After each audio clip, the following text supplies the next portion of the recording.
پاکستان کا پرچم خلا میں بھی لہرائے گا۔ چائنیز اسپیس ایجنسی اور سپارکو میں معاہدہ ہو گیا۔ ترجمان سپارکو کے مطابق پاکستان کے پہلے خلاباز کی تربیت اور چین اسپیس اسٹیشن مشن پر روانگی۔ قومی خلائی ایجنسی نے چین کے مینڈا اسپیس ایجنسی میں معاہدے پر دستخط کر دیے۔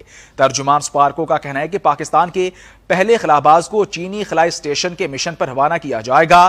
2 پاکستانی خلاباز چین کے ایسٹروناٹ سینٹر میں تربیت حاصل کریں گے۔ خلاباز کو سائنس پہ لوڈ اسپیشلسٹ کے طور پر تربیت دی جائے گی۔ ترجمان سپارکو کے مطابق خلاباز کے انتخاب کا عمل 2026 تک مکمل کر لیا جائے گا۔ پاکستان کے پہلے خلاباز کا مشن جدید سائنسی تجربات پر مشتمل ہوگا۔ وزیر اعظم محمد شہباز شریف نے کہا کہ پاکستان اور چین کے درمیان خلائی تحقیق میں تعاون کا سمجھوتا اور پہلے پاکستانی خلاباز کو چین کے خلائی اسٹیشن تک لے جانے کا اقدام پاک چین دوستی کا ایک نیا باب ہے۔ سمجھوتے سے دونوں ممالک کے درمیان مضبوط دوستی کی عکاسی ہو رہی ہے۔ پاک چین اقتصادی راہداری کے عظیم منصوبے کے ذریعے پاکستان میں بڑے بڑے منصوبے مکمل کیے گئے۔